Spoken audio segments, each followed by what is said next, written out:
So, I've just got to camp and I want to have a campfire. Now normally we have a campfire for a reason, and today I want to make a campfire so I can cook some food. Now I'm going to take you through LSPL: location, sourcing, preparation and lighting. Alright, first thing on our list, L, location. Now when we're out in the woods, we want to have a campfire in a nice open area, especially in a resinous forest like this. We've got pine trees behind us, I've got Douglas fir here. Now the roots of these trees hold a lot of resin. The thing about resinous tree roots is, even after you've extinguished your fire, the heat can track back through the root to the main trunk of the tree. So that's why we pick a big open area like this, and we don't want to be having fires close to tree trunks, even if it's not a resinous forest. It's not good for the tree, it's going to damage the roots, and it's just not good practice. So once you've found a nice open area like this, the first thing to do is get rid of this top scrub. There's a few layers to the soil. You've got the top scrub, you've got the top soil, and then you've got down to bare earth. Now we might come across roots which we want to cut out. We want to get rid of flint, we want to get rid of stone, anything that's going to hinder us with our campfire. So first thing, let's get rid of the top scrub. I'm just going to use the heel of my boot just to spread some of that top scrub, just to scrape some of this back. I'm going to use a trusty stick just to dig through some of that dirt. We'll get it nice and loose before I use my foot again. So I'm coming across pieces of flint that I need to get rid of, because flint and stone, when it gets hot, it might explode. Any tree roots that you come across, we want to be cutting those out as well. As I say, this is a fire pit that I've used before, so I know that it's derooted, but it's good practice and it's good to know. Now I've got the earth nice and loose, I've gloved up, and I'm just going to spoon that out by hand. So I'm just building it up at the side as a little bit of a boundary. That's going to protect the top scrub around the fire. Should the fire get a little bit bigger or anything spits and goes on the top, that'll give it a little bit more protection. Another reason I'm piling it up around the sides is because when I come to extinguish the fire and I want to leave this place looking like nobody's been here, it's nice and easy just to use the side of your foot and push it all back in once you've doused it with water. So it's less travel distance. If it's round here, it's protecting the ground and it's good for extinguishing your fire, leaving the place looking good. We found our location, we've dug our fire pit, we're now moving on to the S, so we need to source some firewood. So now I'm looking for any dead trees that are standing. I'm looking for dead standing. I'm trying to avoid anything that's on the floor for now, because if a tree's been sat on the floor for too long, it can rot quicker, moisture will gather around it, and it's just not ideal for firewood. So I'm trying to find something that's standing upright or slightly leant over. Really, I'm looking to expend as little calories as possible. So if I can find a tree that's leant over, like this one over here, that looks perfect. It's completely intact. I can see from here that it's nice and dry, and this tree can also offer me everything I need to start this fire. I've sourced my tree, but this is quite a big tree, so I don't fancy my chances of carrying this whole tree back to camp. So I'm going to cut it in half and I will collect the second piece later, but for now I'll cut it here.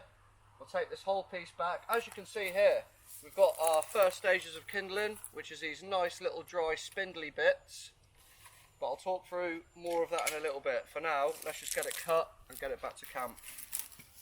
Little undercut, feed it. So just for ease of carry, if I carry this tree back to camp as it is, all of these little branches are going to get snagged up on every tree going back to camp. So not quite at the preparation stage yet, more just for transportation.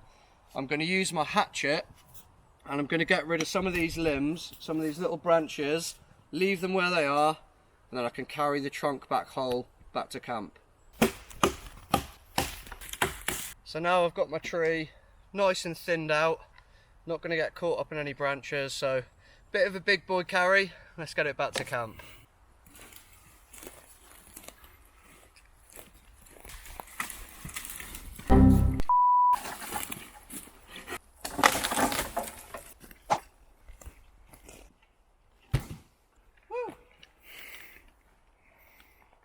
Okay, so I've just got my tree back to camp, and this is something not a lot of people like to do. So I'm all about respecting nature. That's the #1 rule, is respecting nature. Now, if I was in a survival situation, I don't want to be going out and coming back 100 times to get different stages of kindling, different bits of wood. If you find one good tree that can harbour all of your needs, then always do that, because we've got everything we need here. We've got big logs, we've got logs that we can split down, as I'm going to show you. We've got the little spindly bits for our first stages of kindling. So we're now on to the P, which is the processing. We've got it back here. Now, I need something that I can cut this tree with that's going to give me the least amount of ag. So whether that be a sawhorse, which is more of a long-term bushcraft build sort of thing, or I can use the plumber's vise, which is something like this. You put your leg over, lock it into place. I can then use my saw there, or I've seen out the corner of my eye there a dead fallen tree, which I'm going to lay this tree on and cut it into some logs. So this here, this is perfect. When you're looking for something to cut your wood on, you don't want something that's moving about that you're going to waste your energy on. You want all of your energy going into the cut. So this is nice and firm, it's still rooted into the ground. Now I'm thinking, how long do I want my logs? A good rule of thumb, I'm only using a hatchet. I don't have a big felling axe or a splitting axe, I've got a small hatchet. So I don't want to cut wood that's too big for that tool. So a good rule of thumb, I like to go from the end of my fingers somewhere to around my elbow. So something like that, slightly over, a nice distance to the floor, just so I'm not putting my saw blade in the floor when it cuts. So I think that's a good length. I'm going to process 4 or 5 of these logs. I'm then going to split them down and we'll go from there. So let's get these cut. Foot on top, just for a bit of stabilisation.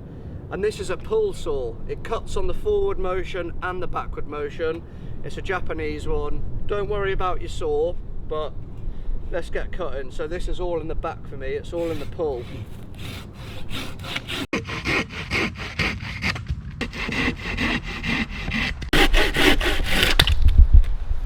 So carrying on with our P, preparation. I've now got a few logs that are cut to the length that we spoke about, but there's not a lot I can do with these, so they need processing further. So what I'm going to do is use my axe on this chopping block. You don't need a chopping block. This one was just available. It's at a good height for me to be kneeling. Kneeling's a little bit more safe than standing, because if you're standing, you've got that potential swing through the legs. You could hit your leg or something like that. Generally, more safe to be on your knees. As I say, if you didn't have a chopping block like this, you could just use that. So I'm going to use a technique called battening. Now, this size hatchet would definitely split this all the way through in a one swing motion. But again, for safety reasons, we're going to batten it. And what you do is find your center point with your hatchet like that, and you need a hammer, which in this case, we can just use another log. And I'm just going to hit that down nice and steady, keeping it controlled. Just like that. Okay, that's some of our logs split down nicely in half. So we want to keep a few of these as they are, just because our later stages of fire in the evening, we want some bigger chunky bits like that. But for now, these need halving again, and probably again.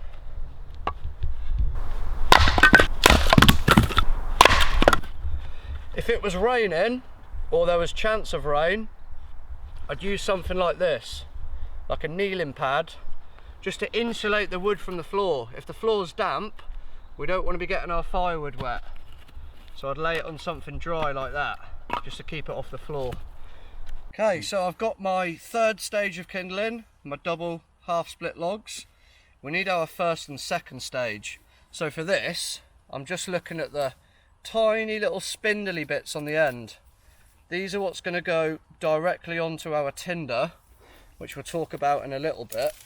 But nice and easy, don't even need gloves for this. You'll know if it's good stuff because it will just snap easy like that. You shouldn't have to twist it or peel it or bend it. It should just go nice and quickly.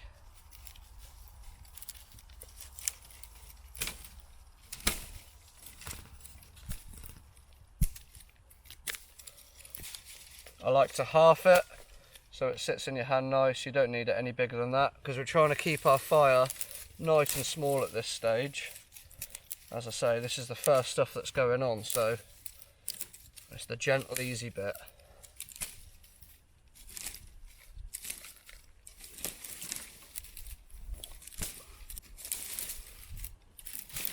And I'm just going to lay that directly next to the fire pit.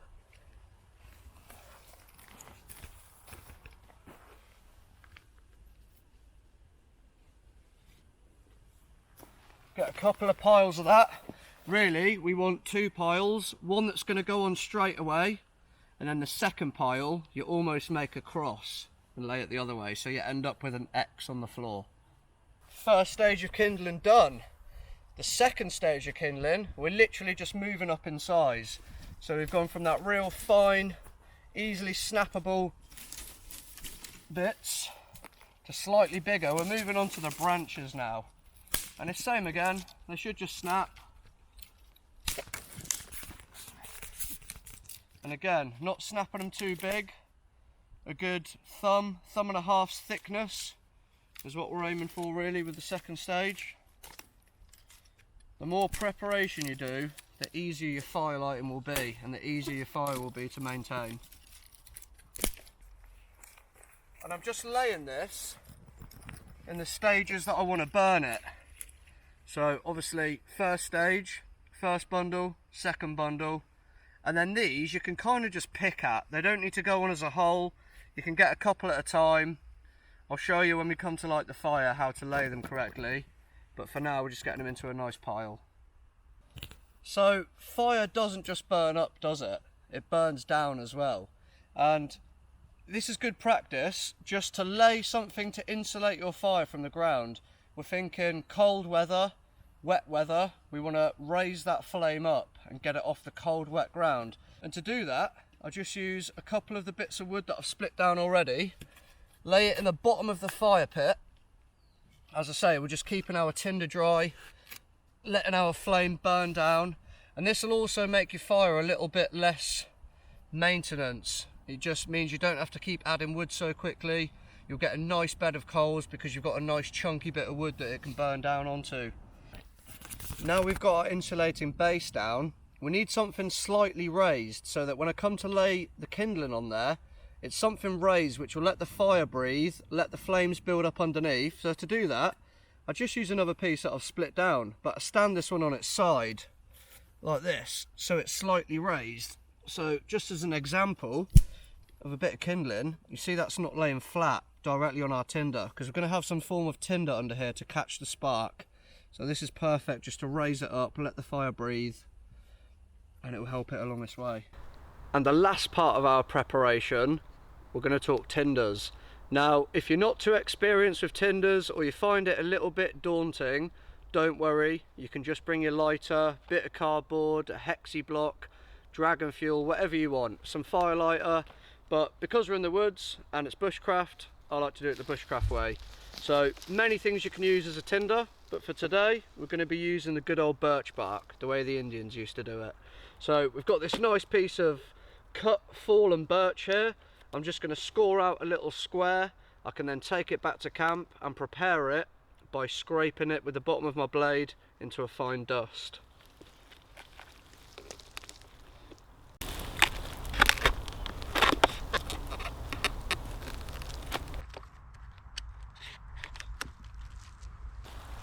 Always good point to note as well, if you are taking birch bark, don't take it off a live tree, only get it off the dead stuff, because you will damage the tree, and we're here to respect nature.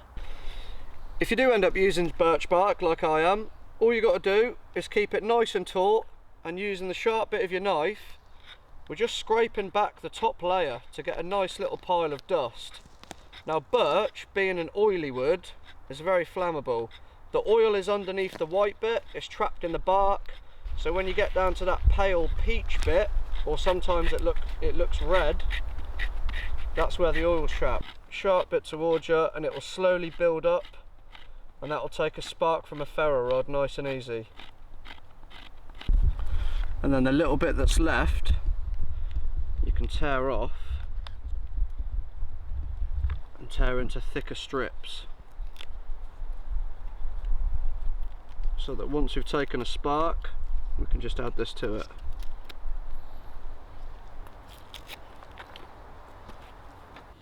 Processing and preparation is done. We're now on to the best bit, L, lighting. Let's go.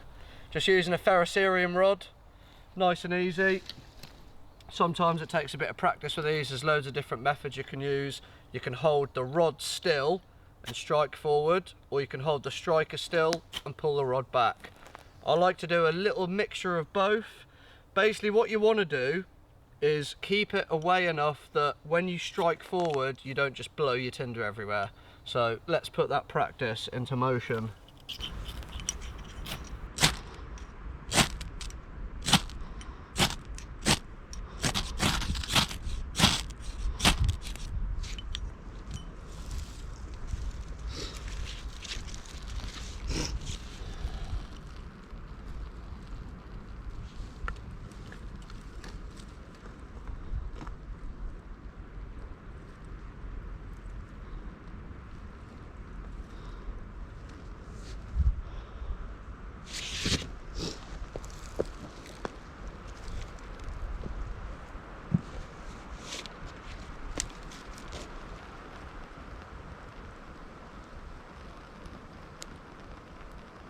And then once the flames start poking through that first stage, that's when you know you can add your second stage. As I said earlier, as a cross, go the other way.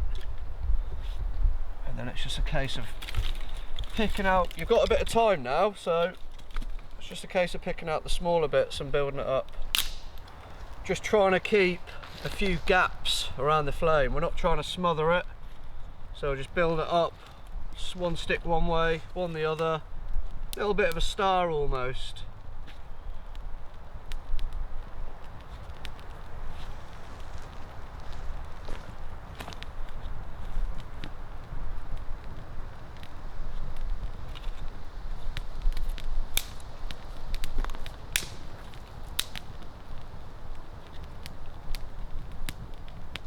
And now we're safe.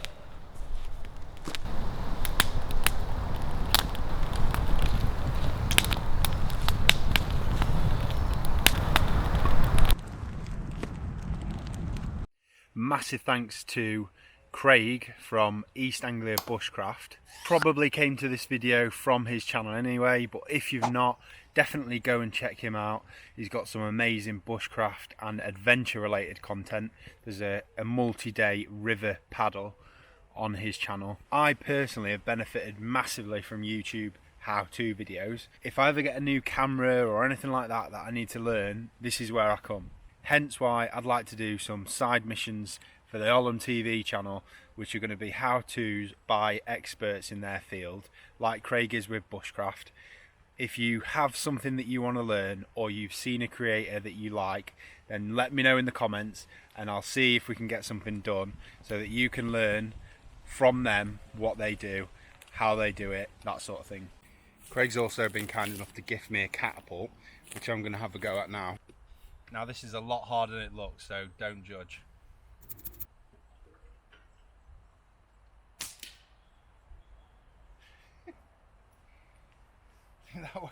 That's like a golf shot. Shanked it. 90-degree angle.